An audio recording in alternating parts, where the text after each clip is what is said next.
who would part the Red Seas of tribalism and ethnicity, who in times of hunger.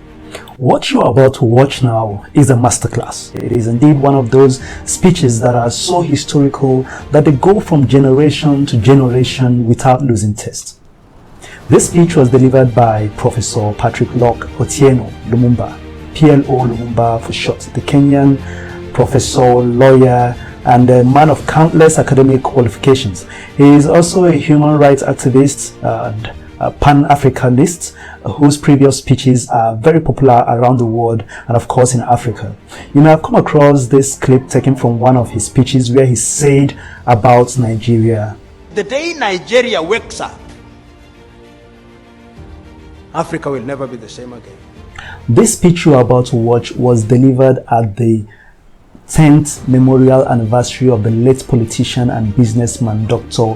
Abubakar Olusola Saraki, father of the former and 13th president of the Nigerian Senate, Abubakar Saraki. It is a bit lengthy, but trust me, there was no single dull moment or unimportant words spoken throughout the speech.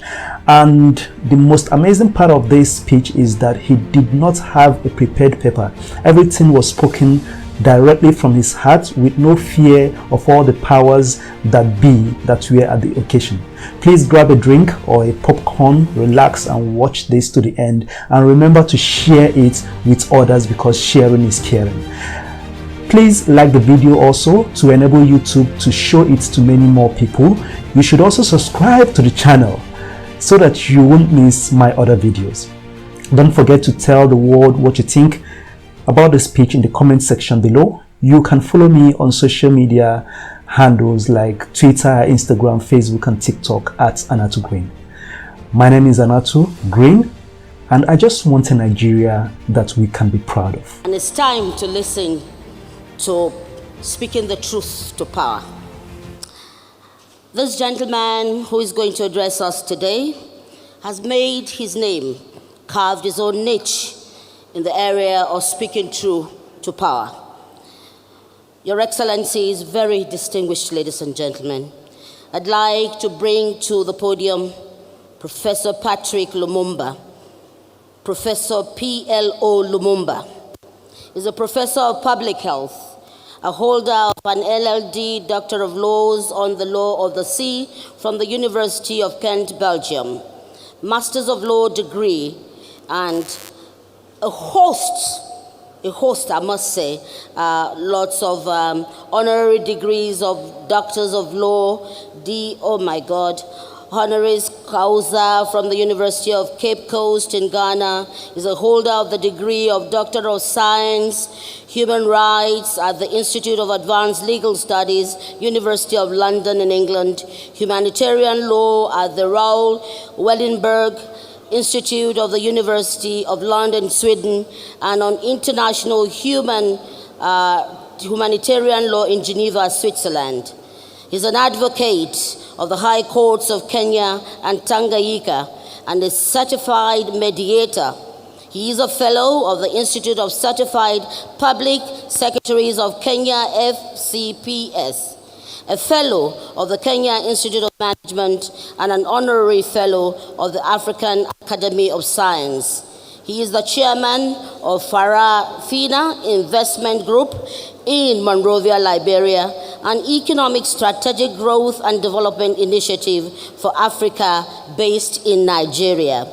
He is the immediate former director and chief executive officer of the Kenyan School of Law, a former secretary of the Constitution of Kenya Review Commission, and a former director of the defunct Kenya Anti-Corruption Commission.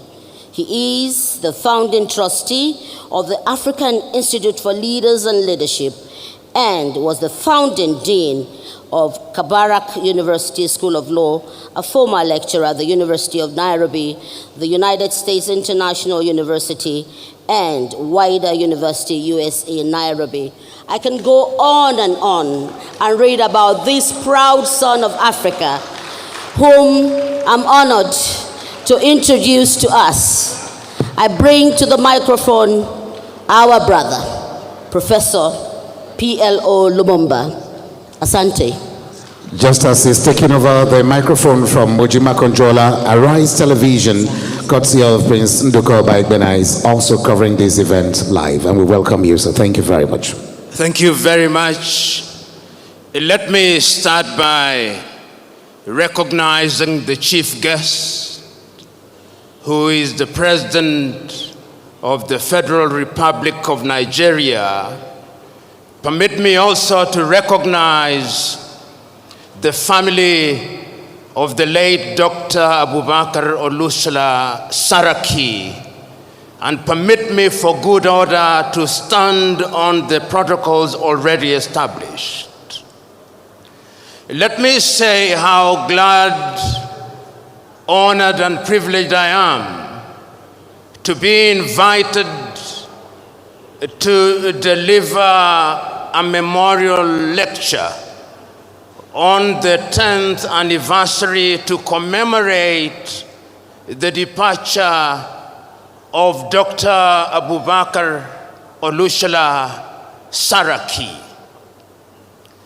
Any keen student of African politics, and I claim to be such a keen student, would have heard of Dr. Saraki, and I had heard of him before this invitation. I'd also had the honor and privilege of meeting Dr. Bukola Saraki when he was the president of the Senate. And he granted me the opportunity to address the Senate then. That is not to forget that my good friend, Brother Bajamila, also granted me a similar occasion in the House of Representatives. I'm glad to deliver a lecture to memorialize an individual of whom it can be said that he was a colossus who bestrode the Nigerian political terrain and made his contribution in a manner that makes it worthy to be remembered favorably. I say so because there is no shortage of individuals who come and go and their memories are not worth much. We have had the honor and privilege of seeing the snippets of what he did during his lifetime. And if it is true that one is not successful until his successor succeeds, then Dr. Saraki was successful. He was successful because his successors have succeeded and they continue to succeed. If it is true that men and women's deed are recognized for their positive contribution to society, then it is true that Dr. Saraki was a man worthy of celebration. I'm glad to be in your distinguished presence to deliver a lecture in his memory and to have that lecture focus on the critical question of leadership in Africa and the critical question of followership in Africa. And the Africa that I talk about is the post-colonial Africa. The Africa which is now divided into 55 countries with 55 boundaries imposed on her. An Africa which is famous as the cradle of mankind. An Africa which is said to be great in prospect. An Africa about which there is much expectation, but an Africa which continues to punch below her weight. That is the Africa that I will be talking about as I focus on the question of leadership and followership. As I think about that Africa and her leadership and followership, and I think about her often, as all of us should, the words of a book that I read as a youngster come to mind. And any one of us who had the opportunity of reading the book A Tale of Two Cities will remember these words. It was the time, the best of times, and the worst of times. It was the age of wisdom and the age of foolishness. It was the epoch of belief and the epoch of incredulity. It was the season of light and the season of darkness. It was the spring of hope and the winter of despair. Those words define the mother continent as we live in her today. Those who commentate about the continent never tire to say that this is a great continent. Those who care about this continent never tire to remember that this continent, divided as she is, has had many leaders. And when I allow my mind to go down memory lane, I can remember so very vividly the immortal words of many great African leaders on the eve of our regaining our independence. And many of us can see pictures of young Africans, whether in Nigeria or Ghana or Algeria or Kenya or Tanzania, celebrating when we regained our independence. And many of us can remember the words that they spoke and the promises that they made. If it was in Nigeria here, you can remember the immortal words about what they would do to Nigeria of Nnamdi Azikiwe. You can remember those words. You can remember the words of Abubakar Tafawa Balewa. You can remember the promises he made. You can remember the erudite words of the Sultan of Sokoto, Ahmadu Bello, and the promises he made, and many others.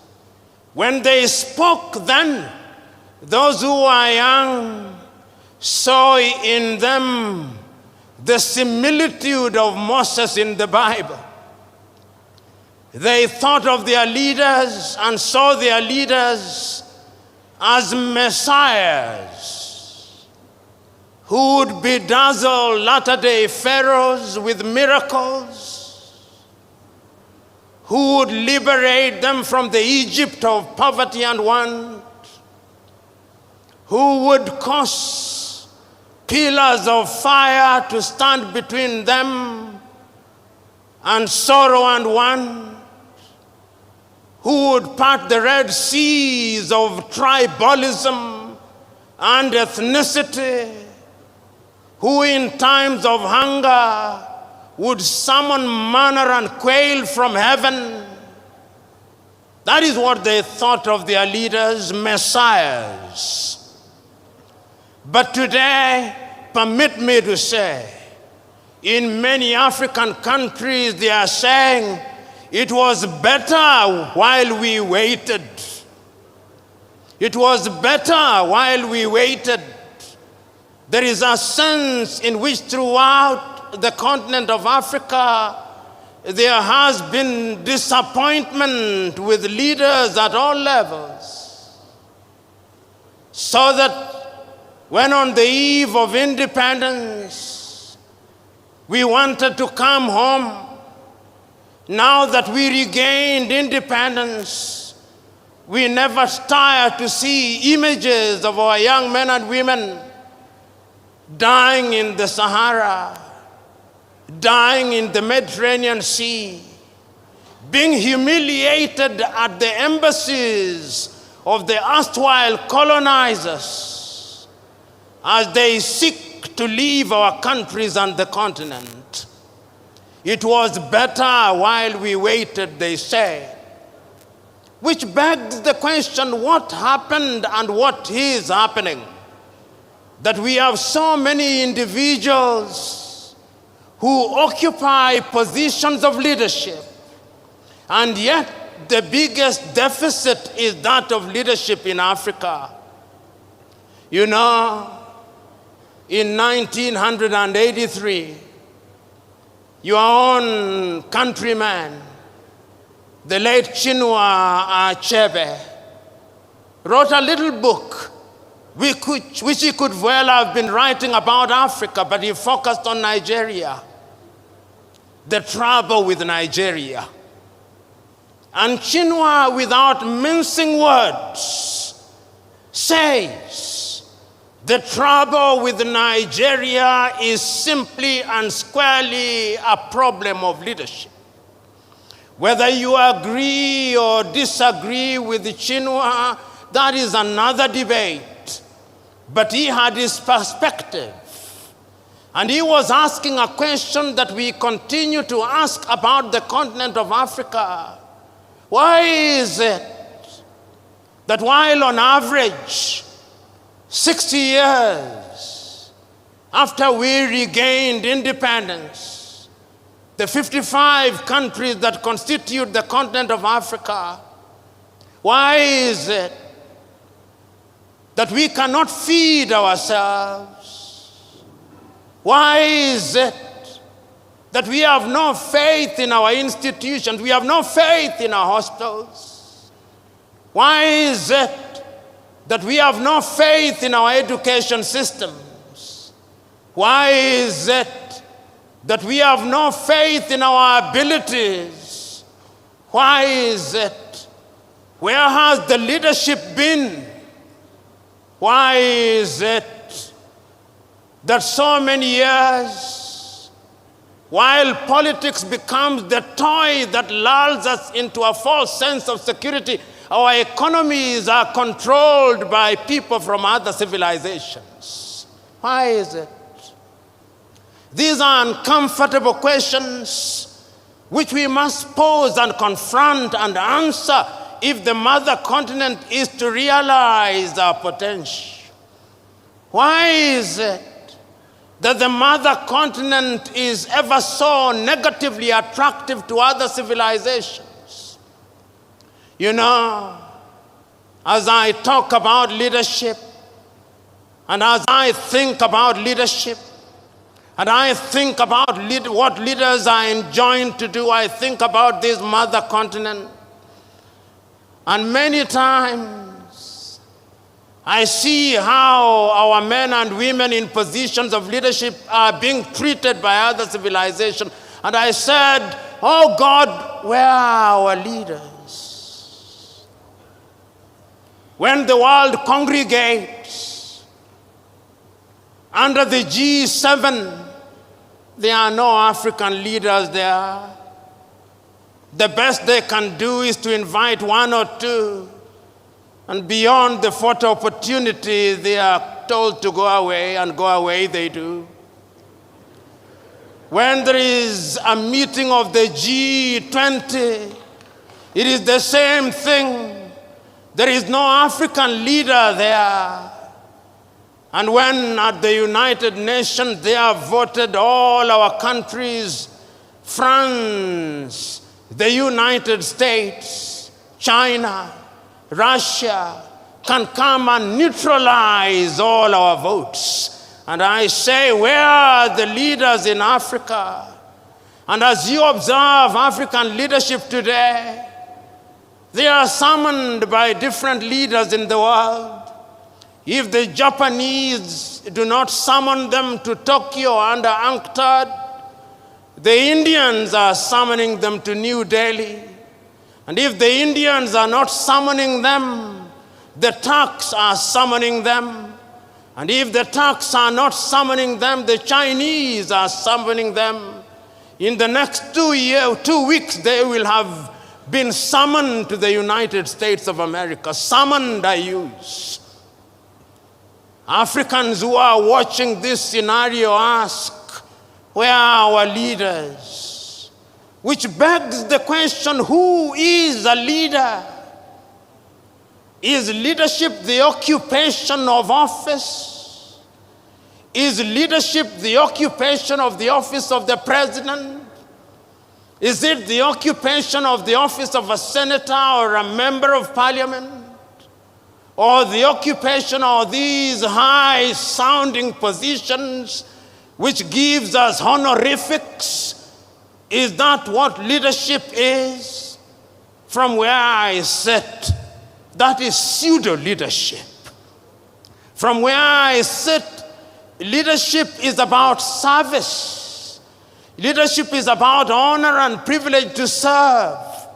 That is why I still understand the men of old, the men of wisdom who said, he who is greatest amongst you must be your servant. This is what Africa is asking for.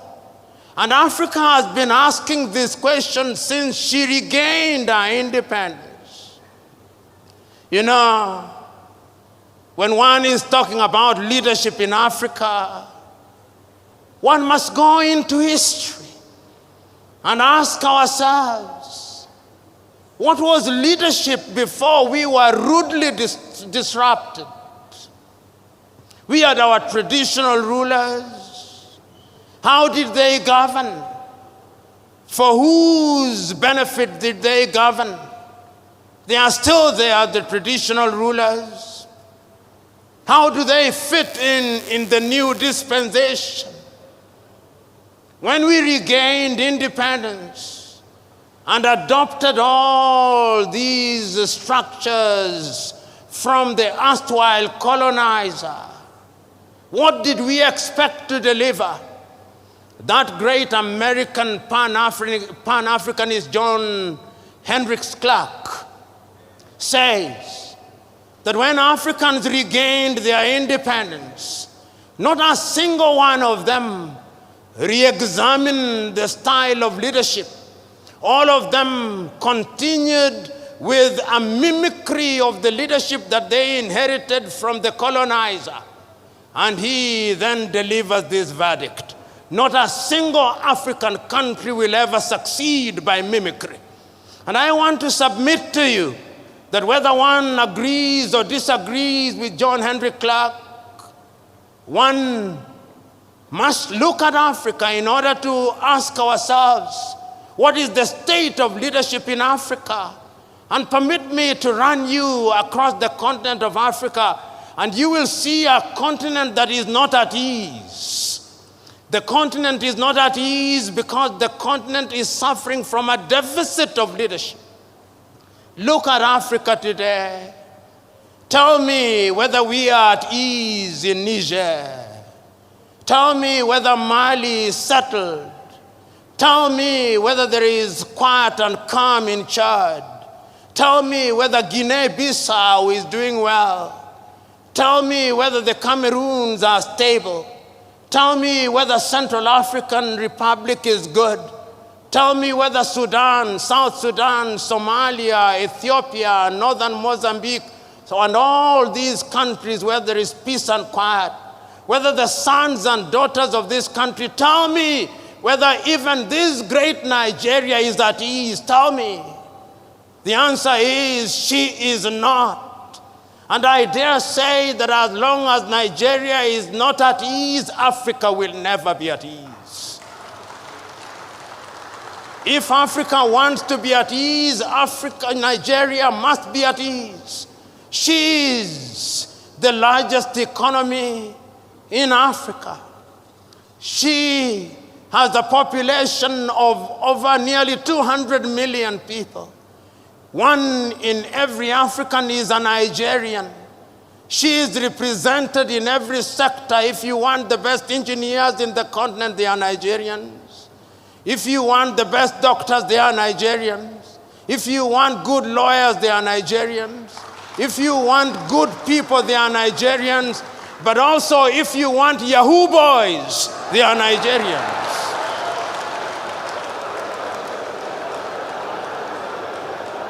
Nigeria is a great country.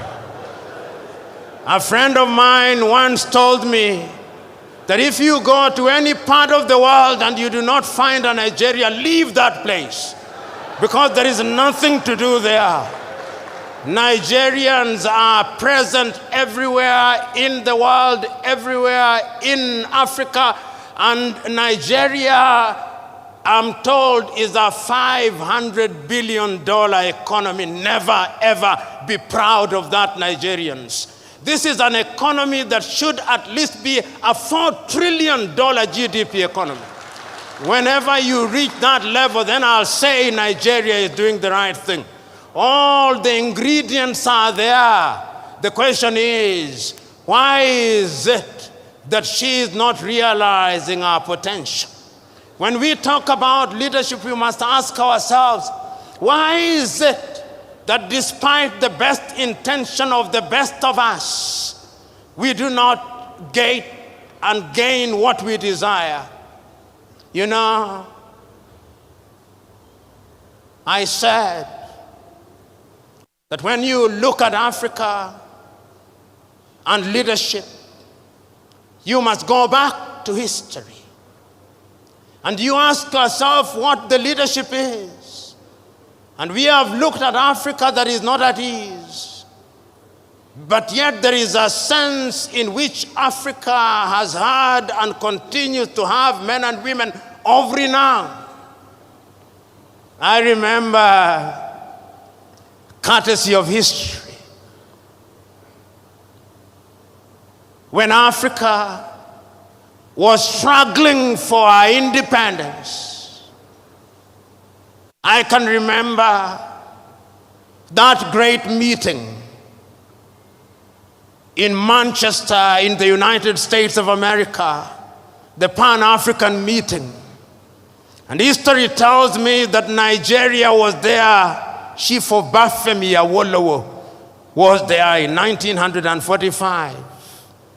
And I can still remember his words spoken about African unity. I remember that Ghana's Kwame Nkrumah was there. And then we remember how they came back to the continent to lead the continent. And I am still wondering how in those days, without the benefit of the internet, without the benefit of all means of communication that we now have today, that those men and women were able to govern and to galvanize the attention of the continent of Africa for the sake of Africa. They were there throughout. But even prior to that, I can still remember another great African talking about leading Africa out of our state, the great South African Pixley Kaisa Kaseme in 1906 in Columbia in the United States of America, say Africa must be regenerated. When all these things happened, there were leaders in Africa at that time, and their mandate was cut out for them. Their mandate was to ensure that we broke the colonial chains, and we did. I remember, and many of you here, courtesy of history, will remember many Africans at that time, and if I name them, you will agree with me that they were leaders. How many of you in this assembly will not remember Marcus Garvey and say that he was a leader? How many of you here will not remember Julius Nyerere and not say that he was a leader? How many of you will remember Kaunda, Amilcar Cabral, Samora, Moises Machel, Agostino Neto, Namdi Azikiwe, Abubakar Tafawa Balewa, Gamal Abdel Nasser, and many others, and remember that they were leaders who did not want to occupy political space because of material aggrandizement. They denied themselves. I so very fondly remember that when Kenneth David Kaunda left office, it was said of him that the only amount of money he had in his account was the equivalent of $5,000. That is what your current politician eats for breakfast. I can remember when Julius Kambarage Nyerere left office after 24 years, the only amount of money that he had in his account was the equivalent of 8,000 United States dollars. That is what your current politician uses for a single visit to a gymnasium. They were leaders who were selfless. They understood that it was an honor and privilege. They sacrificed their lives. They saw their positions of leadership as that of leading their brethren. They did not think that they were superior to the people they led. They thought it was a privilege and that they had the honor, and that because they had that honor, then they had to serve their leaders with distinction, with consistency. They were prepared to be questioned. They did not believe that they had the monopoly of knowledge and wisdom. They were leaders because they were servants. You know, I can still remember Julius Kambarage Nyerere speaking on the 6th day of March, 1997 in Accra, Ghana, on the occasion of the 40th anniversary of the independence of Ghana, under the subject, "Without unity, Africa has no future." Mwalimu recounts the history of Africa. He says, when we rose up against the colonialists, our agenda was cut out for us. We, the Africans, had been humiliated in our own lands. Our people had been denied the opportunity to realize their potential. Our mandate was one, to expel the colonizer. We did our bit. We made our mistakes. But who said we were infallible? This struggle is an intergenerational struggle. The next generation after us had the duty to pick up the baton and to run the next leg. The question is, did that generation pick up the baton? Have they run the leg well? The answer, not as well as they should have. Because we must never make the mistake of assuming that African leaders have done nothing. No, that would be too harsh. I think attempts have been made, whether in Nigeria or in different parts of Africa, to liberate ourselves from the chains and sorrows of the colonial project. But remember, as Kwame once said, the colonialist never left. He is alive and well. He still wears different masks. And those masks may appear to camouflage him, but they are here.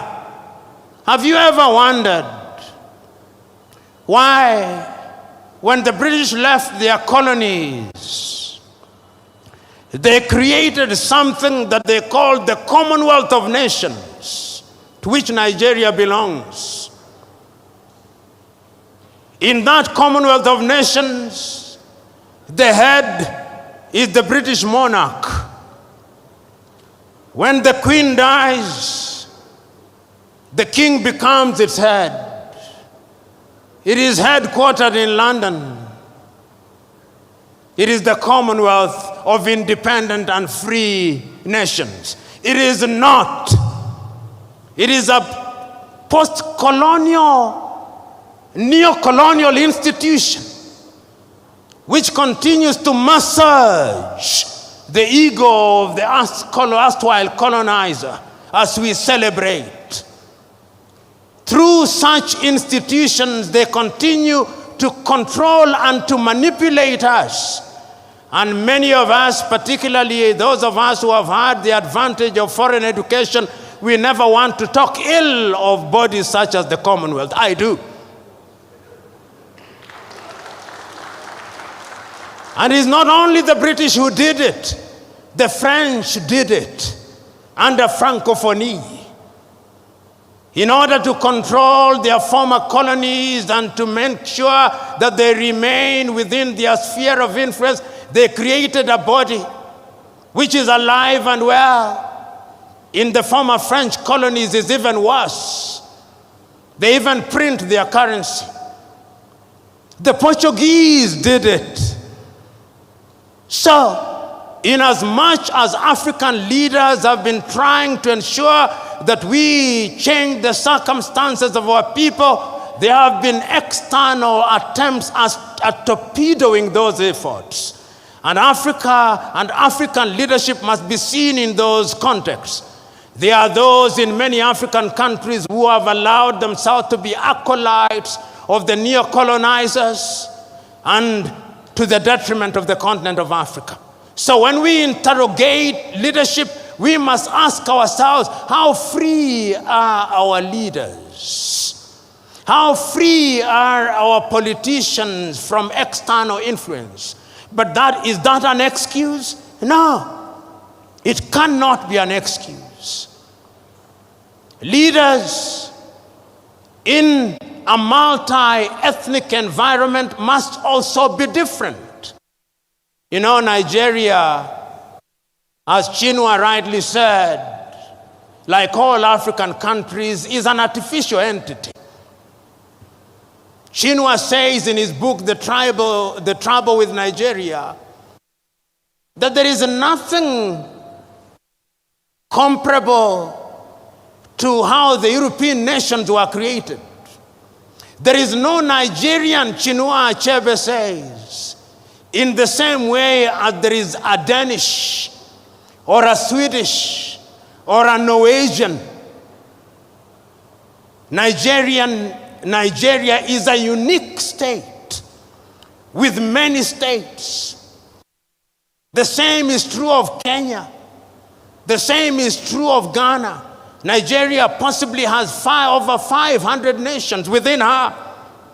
Tanzania, 136. The Democratic Republic of Congo, 306. Kenya, 42. Uganda, 56. In order to be a leader in such countries, those who have the honor and privilege must be men and women who are prepared to ensure that they weld the bonds amongst those people. As Samora Moises Machel said, if the post-colonial African country is to succeed, the tribe must die. And the tribe must die because if the tribe does not die, then the new nation will never thrive. And I did not understand Samora Moises Machel to say that he should stop being a Yoruba. No. I did not understand him to say that he should stop being a Tiv or to stop being an Igbo or Hausa or a Fulani. No. Those are cultural mosaics which when put together make our nations beautiful and strong. But what do we do in most of Africa? We use those cultural differences to divide the people. We use those cultural differences to reinforce centrifugal forces and therefore threaten the very nation which we want to serve. I am telling all of us who are present here, and many of you who are present in this assembly who are honored and respected and claim to be leaders, that you have a duty to ensure that you are in front in order to serve and not to be served. But ladies and gentlemen, let us also ask ourselves about followership. You know, as a young student, and many of us who are young students, it was the culture when you are in your first year of studies that you must be a revolutionary. And a revolutionary in the style of Karl Marx. And therefore you would say, workers of the world, unite.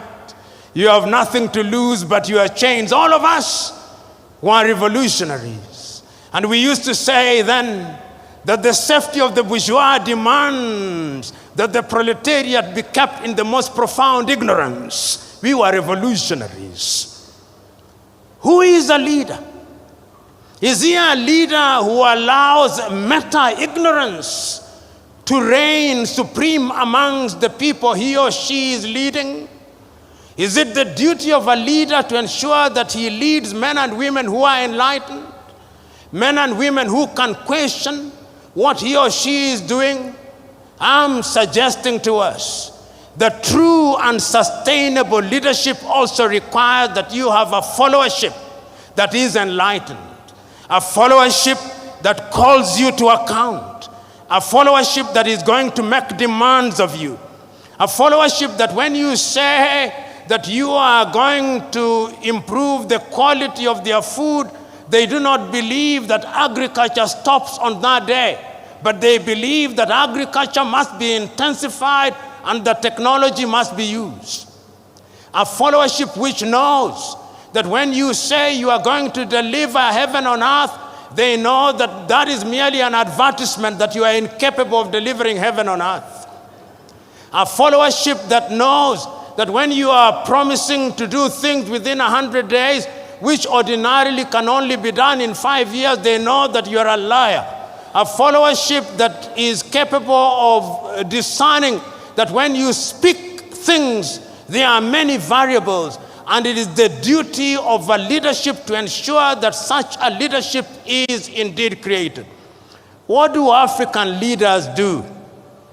African leaders in many African countries have now assigned the question of education, educating their followers to NGOs and CBOs, which are financed by the Americans, which are financed by the Europeans, which are financed by other civilizations. How do you think, how do you imagine that the people of Denmark would have the interest of Nigeria at their heart? How are you satisfied that all those civic education activities that are being undertaken in Borno, in Maiduguri, or in Abeokuta, financed by USAID, are meant to be for the benefit of Nigeria? Because the last time I checked, the English used to say, he who pays the piper calls the tune. So today, when you look at most of Africa, we have a followership that is tuned from outside.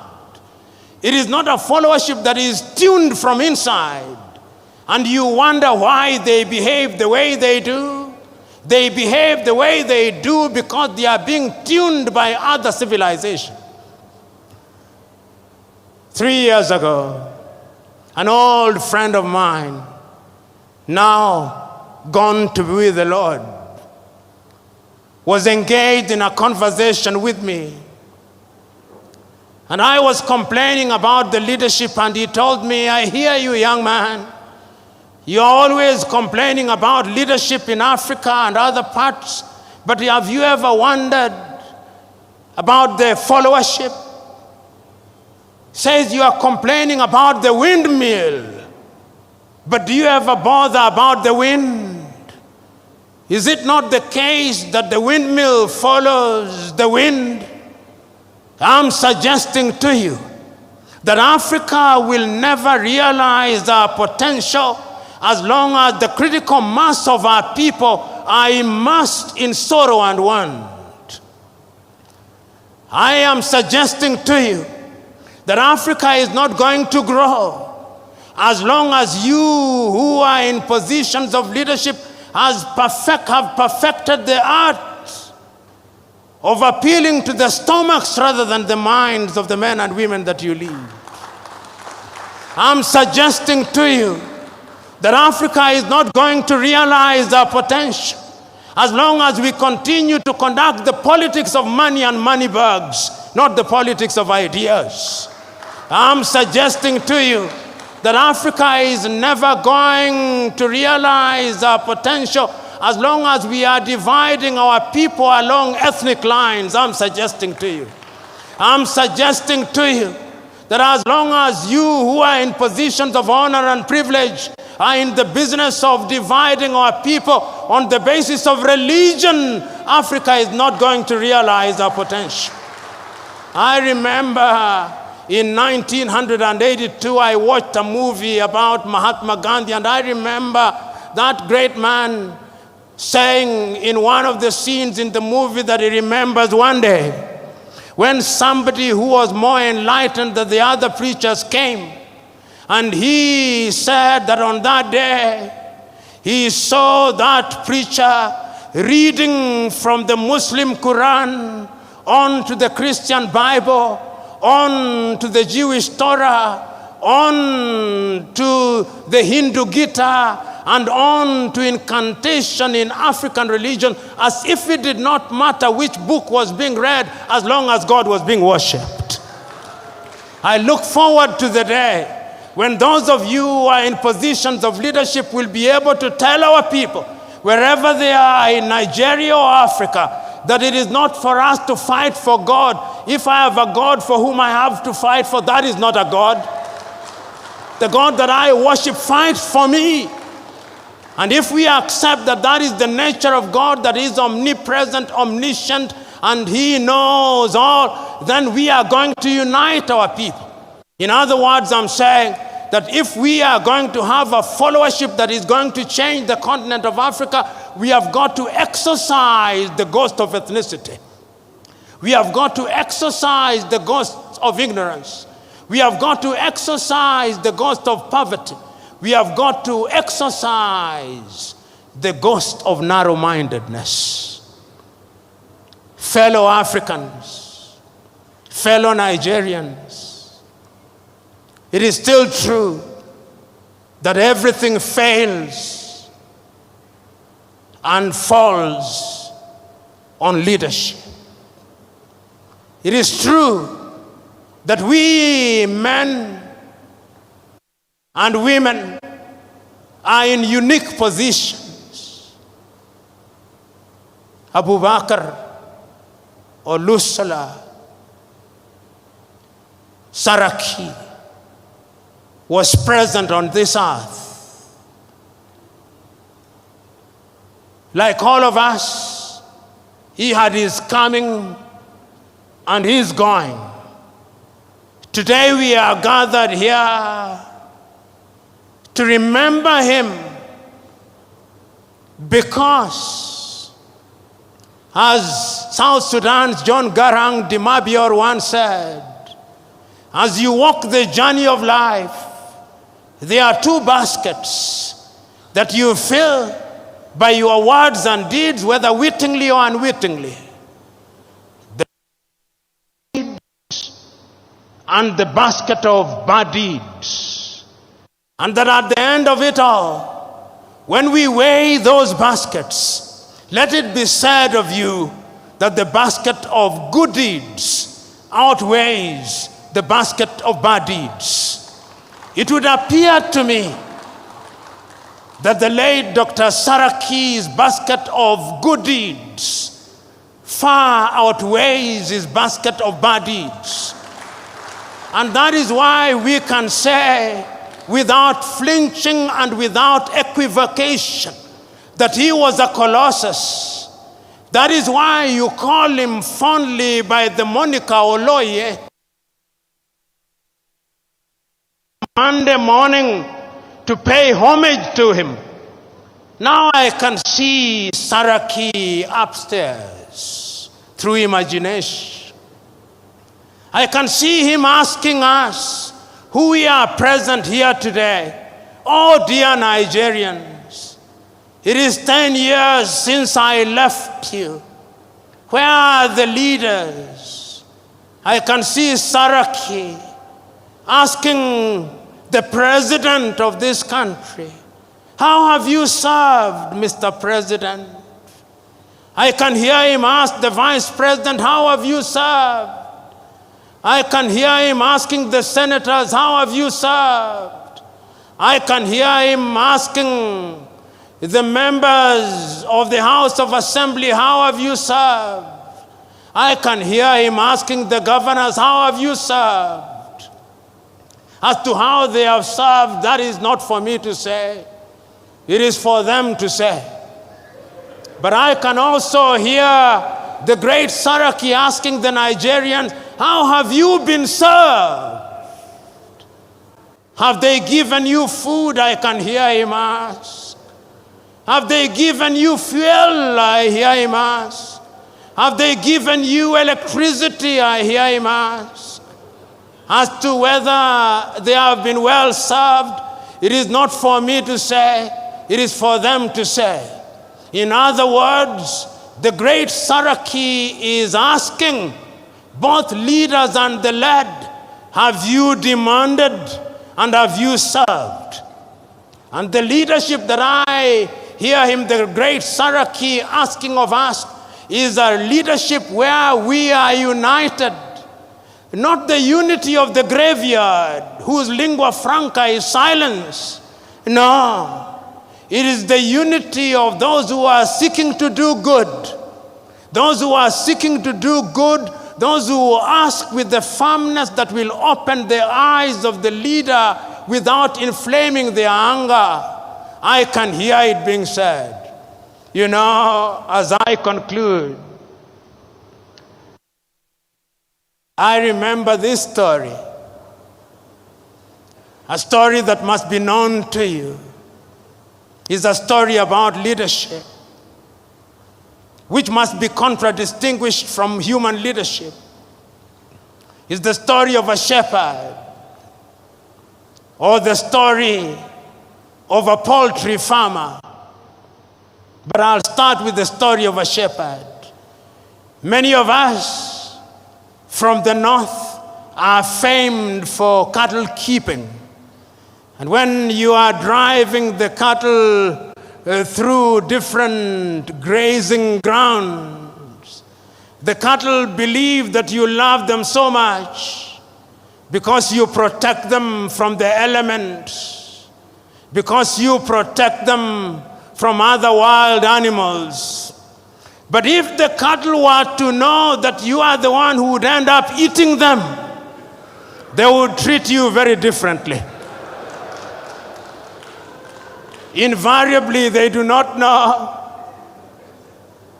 And therefore, you will continue controlling them the way you do, and you will continue eating them the way you do. But it's a totally different case when you are leading human beings. They are not like cattle. You may lead them in a particular direction. You may think that you have lulled them into a false sense of security. You may think that you have deadened their minds. But always remember that one day, if you don't do that which is good and right, of reckoning. There is a day of reckoning, and history has demonstrated that it can come in the twinkling of an eye. History has demonstrated that kings have been toppled. History has demonstrated that presidents have been removed. History has demonstrated that great men have been cut down. History has demonstrated that men can rise when they are misled. History has demonstrated that men are indeed capable of rising up. You know, I always read these words of the American Declaration of Independence because I love them. They apply to humanity. Before America became what it is, they had enlightened men. We hold these truths to be self-evident, that all men are born equal, that they are endowed by their Creator with certain unalienable right, that among those are life, liberty, and the pursuit of happiness. And it is for this reason that governments are instituted amongst men. And that when those governments fail to perform, it is the duty of those people to rise up and to remove such governments. I am submitting to us that we in the continent of Africa, you who have the honor and privilege of serving, you who worked and served under the tutelage of Oloye, today, let us take a solemn vow. Let us take a solemn vow that we are not simply here to memorialize him. We are not simply here to remember the good deeds that he did. We are not simply here to repeat the things that he did. That we have come here to imbibe the spirit of Oloye. We have come here to have a little Saraki in us, so that Saraki, the good politician, Saraki, the philanthropist, Saraki, the servant, Saraki, the doctor, Saraki, the business, can live a little in us, so that when we go home, so that when in the month of February Nigeria will be electing its leaders, it may be said that there was a Saraki and that good men and women rose and good men and women came out to vote and the best men did. God bless you.